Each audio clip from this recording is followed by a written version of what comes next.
Hi, I'm Zach Lindsay, and we're here today with historian Tom Buckley.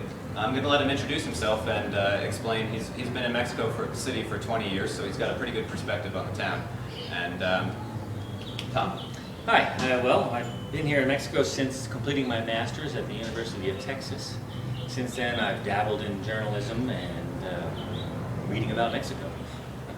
The reason I wanted to talk to Tom today is because he has a good handle on both Mexican policies towards Mexican foreign policy and policy of the United States towards Mexico. So I wanted to talk a little bit with you and ask you your thoughts on investment opportunities in Mexico and what's up and coming in the country as far as the economy is concerned. Well, for years, here in Mexico, the big concern has been loosening some of the restrictions on investment, reform, the opportunities in certain sectors such as petroleum and telecommunications. And this year, the Congress has passed a telecommunications law. It's being passed, which the hope is that there would be greater investment in not just television, but in internet and Wi-Fi and all different other opportunities, other aspects of telecommunications.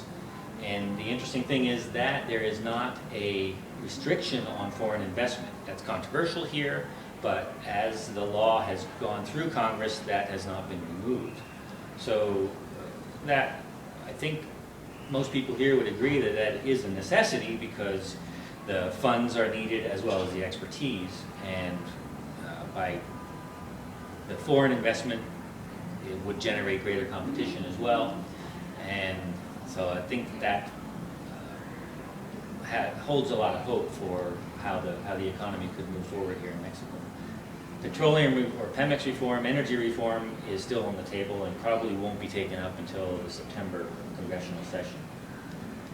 You had mentioned before that it's more important than ever for the United States to invest in Mexico and Canada. Can you tell me a little bit about why? Well, yeah, I think that Mexico is a neighbor, so it behooves the United States to help it in the sense that a stronger economy and good relations, of course, makes for a better neighbor.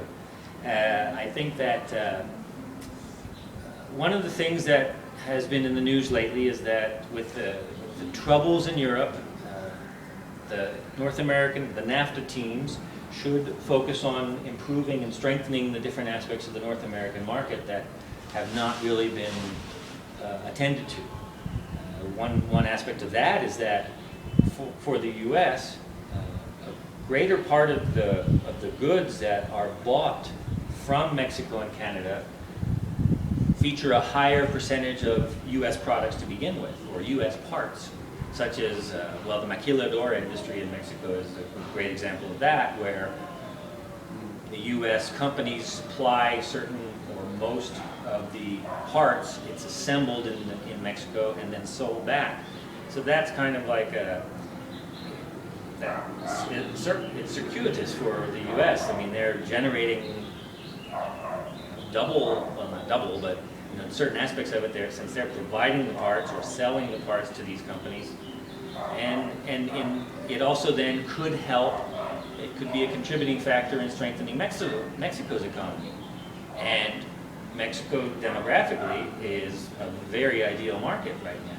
I mean, you have a very young population, so telecommunications, electronic goods, and all these other things that could be sold. This could be a good market for the U.S. if it's developed. It still is underperforming, and so there definitely needs to be some improvement. I think that fiscal reform, if and when it happens, telecommunications reform, labor reform, which is also a big issue, that there was labor reform in December. It has not really fully been enacted yet, but that would be a very welcome thing for foreign as well as Mexican corporations here.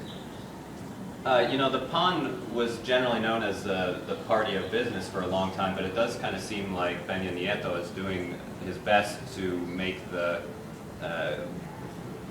country more friendly towards more businesses, and especially with the telecommunications reforms that would hopefully break up the monopoly here. Do you agree with that? Do you think that Peña Nieto is business friendly? I think so. I mean, I think a lot of people were concerned that he wasn't part of the so-called technocratic wing of the PRI. Because the last 12 years of the PRI administration, from the late 80s until Fox won in 2000, the PRI was very pro-business. Now, of course, some people would rightfully say that they were friendly to certain friends of theirs in business, so it wasn't really something that would generate overall economic growth. But still, there was some improvement through privatization. I mean, of course, as far as the telecommunications goes, that also was what led to monopolies, because it was the way it was privatized. But yes, I think it's still a little too early to give him gold stars, but with some of the blueprint that he has published to this point, his administration seems determined to address the fiscal reform, telecommunications, to help and strengthen Pemex and the energy sector in general. It's still a very, very touchy subject, but I think they're determined to improve the way Pemex operates and to loosen the government's grip on Pemex purse strings, because that's one of the reasons why Pemex can't grow, is because so much of the quote-unquote profit actually just goes into the government coffers. And so its installations are in dire need of improvement. Maintenance is not up to standard, and then of course the new technologies that it needs are not available because of the lack of funds. So it seems from the early stages of the so-called Pacto de Mexico and the pronouncements of the government, and even Congress, where the PRI holds a plurality, it does seem as though Mexico's on the right track. And from what I've seen, I think economists are bullish on Mexico's near-term future. It's seen as a desirable developing economy. I think that just in Latin America alone, the understanding or the hope is that Mexico could overtake Brazil as being the more desirable location for foreign investment. Is that because of its proximity to the United States, or because that's a of what's happening contributing factor, here? but I think it's also the fact that Mexico's manufacturing and industrial base is a little bit stronger than Brazil's. And I'm not a Brazilianist, so I don't know specifically, but my crude understanding is that Brazil has benefited from like metals and what is that called? Goods that aren't developed. They're not products per se. They're minerals and raw materials. That's what I was looking for. So I think that, as I said, I'm not a Brazilianist, but my understanding is that's kind of where Brazil has benefited, is because these raw materials have been the source of investment.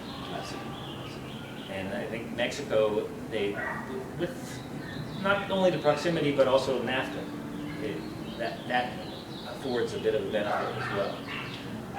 Okay, well, is there anything else you'd like to add? No, I think that's... Yeah, well, thanks very much, Tom. I Sure. appreciate it. My pleasure. Have a good one, guys.